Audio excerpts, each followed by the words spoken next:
Hey, what's going on, everybody? Hey, it's like always, it has been a while. Of course, it's been a wild ride working 50 to 60 hours a week, too, but besides the point. Anyway, hey, we're back. And as usual, I haven't got to ride or do anything for quite a while. But what I have been concentrating on is one, not the matter of getting my shop, that it looks good, but back in order. You know, I mean, I'm getting pretty clean. Had a lot going on, moving the mother-in-law around, and had the shop full of that, plus 2 years of clutter. So anyway, what I've concentrated on, instead of riding, because I've been busy, is upgrades. So I've upgraded stuff to bike and the tower. So we're just going to go over the bike right now, and what we've done since the last video is we have done SW Motec crash bars and Denali lights. So that has been oh yeah, and I did put a SW Motec center stand on last weekend. So anyway, I'm going to go over what I think of these here crash bars and lights and center stand. And you know, as me, I don't do install videos. You know, they just take me too long. I suck at editing, and there's always somebody who does a better job than me. So what I'm going to tell you is the problems you're going to run into, if there is any. And this stuff wasn't really bad. It really wasn't. The center stand, we'll start with it. You know, it is pretty straightforward. It works good. One thing I do like about this center stand over the OEM is that spring. That thing is a mother. You know, on the OEM bike, I remember on the last African Twin, I had that thing strapped to the wall and everything else trying to get that spring tight. This one, these guys have put this little adjuster right here, and there's a bolt that runs down in there. So what that allows you to do is get that bolt started with that spring on there, and then you use the bolt to tighten the spring. That's freaking genius. So anyway, center stand works great. You know, a lot of people ask why center stands. Me, it's better when you do chain maintenance, so I don't have to break out the lift. You're on the side of the road, get a flat tire, anything like that. It's just really handy. So good choice. And just in case you're wondering, it doesn't matter what center stand you buy for one of these, they are not cheap. They're pretty proud of them. So keep that in mind. Oh, and I also put bark busters on. I keep forgetting all the upgrades I've done. So anyway, let's just start into the crash bars. These were a pretty decent install. I mean, there were a couple things to worry about. This piece right here, both sides, you'll have to cut the tab off, which you know, they give you show you in the book how to do it, and there's really, honestly, there's a cut line right there when you pull it off. So they connect back there, come up around. So from here down is the lowers, and this is the uppers. So where the biggest problem that you're going to have with this install, I'm going to try to get in there. I might have to go to the other side. Is right in there. That whole little mess right there is a booger, and it's mainly because there's some spacers in there that you've got to get put in there. So there's one on either side, so you're trying to hold the bolt, hold the spacers, hold the bracket. It's tight, you know, because I did not drop the exhaust, and that would have been more of a headache. So be prepared. If you do get this, that will be your biggest problem. Other than that, everything was a breeze. Everything went together really nice. You know, it's got cross connector there. These are just clamps that clamp onto that. I mean, this thing is nice and sturdy. It does have 2 mounts right there for the auxiliary lights. And what I did to put the Denali lights on is I did have to use a little bit of aluminum angle, because to mount the Denali lights on there like that, they're at just a little angle tweaked out, you know, towards the ditches, which isn't bad. I mean, but my biggest problem was the up and down.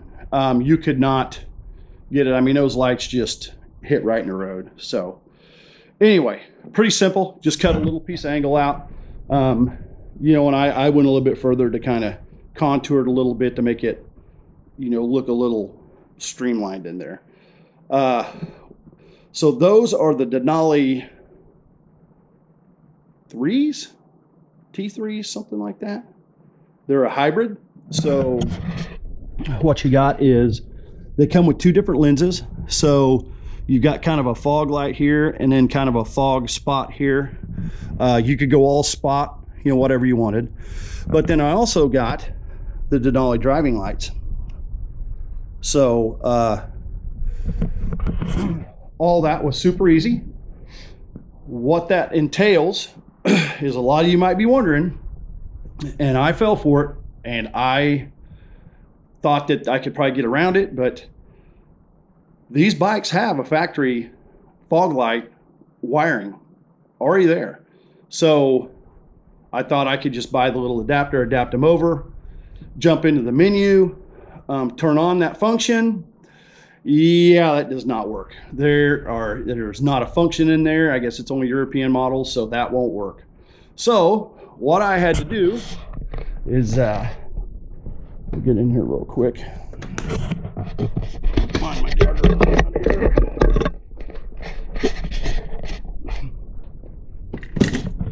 Is we had to go with the Denali CAN bus deal. It's right here. So it's a CAN Smart. So that's all it entails, is that little thing. It's got a plug there on the bottom to where you can plug this thing into your computer and you can program anything. This was super simple too. I mean, it basically, you know, it's got a circuit for your horns, it's got a circuit for your brake light, 2 circuits for auxiliary lights, and then it's just got the the power wire. So what really makes this good is that you can go in on the computer and you can set the intensity of the lights and what mode you want them. So like me right now, I've got it that at night, since this uses with the TFT, it uses a sensor to dim that. When the screen dims down, that throws it into night mode, which entails lets the lights go into night mode. So at night, I've got my driving lights set at 30% on low beam, and then they jump up to 100% on high beam. But then during the day, I've got them set to 100% on both high and low, so then you can be seen better. And I did the same thing on the driving lights. So it's really kind of neat. What that also does is Denali has went to where you just use your controls here to run the lights. So we'll turn this thing on real quick. You might not be able to see much. But what you do is your turn signal. So for the driving lights, just 3 times. 1, 2, 3, and they go off. 1, 2, 3, they're back on. The other ones, I do believe it's you hold it over to the side. No, I'm mistaken. You hold it in for 3 seconds. 1, 2, 3, and they go off. And then another 3 seconds. 1, 2, 3, and they come back on. So let me set this thing up over here, and we'll kind of show you, you know, how they look. You know, I'll get the tripod thing out here. greatest cameraman. That's why you guys keep coming back to the channel. So let's get these things back on. So, well, now I'm gonna lie to you because there they are. Okay, so let's position this thing where you can see how all this works.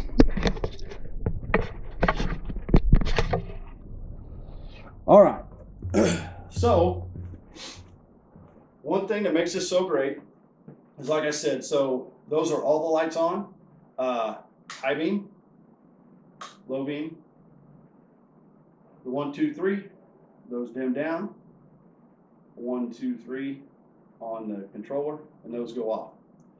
So you can go and it's that quick. You can also change the intensity. I'm not really up on that yet. So let's get this stuff back on.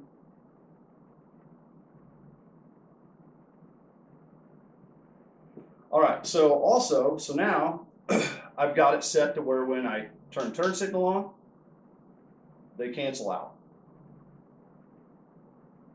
And they come back on. Same deal with the other side. So that nobody's getting blinded.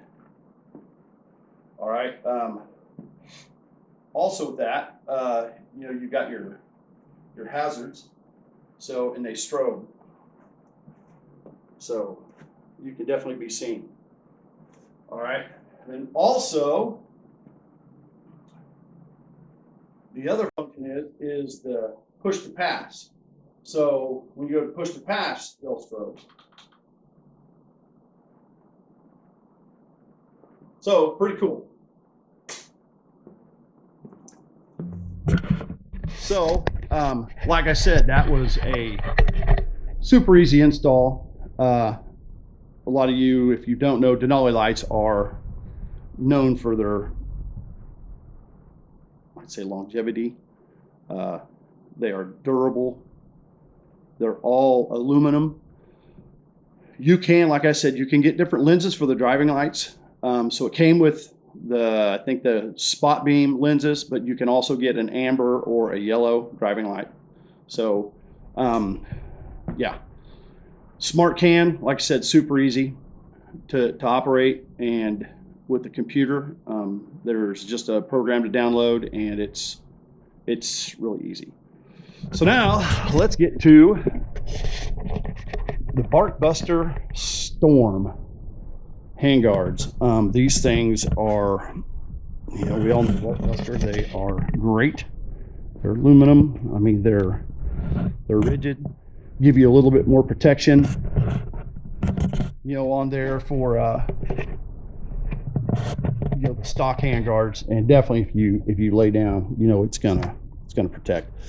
The only thing with this, they're again super easy to install. There is a little, and you are not going to be able to see it, but there's a little clip that goes in here for your handbrake, for your park brake.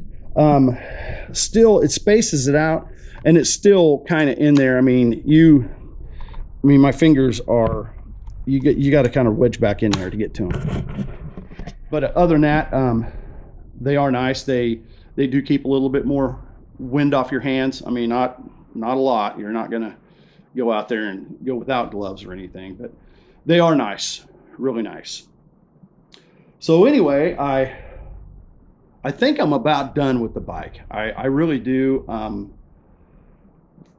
course, I've said that before, and there'll be something pop up, and I'll probably do it. But for now, unless it's some more type of luggage or something, I do hope to get, you know, a little travel time in the summer for me and the wife, you know, and you know, start actually utilizing the bike for what it's intended to. So yeah, that's kind of everything in a nutshell, guys. So like always, if you have any questions, comments, you know, leave them down in the old comment bar, and I'll get back to you. Whether I like the comment or not, I'll answer you back. So that is definitely never a problem with me. So anyway, guys, you know, I hope you guys have a great day, and get out there and ride. You know, go do the thing, you know. So have fun, guys, and we'll catch you on the next video, which will be over all the talent upgrades. So have a great day, guys. See ya.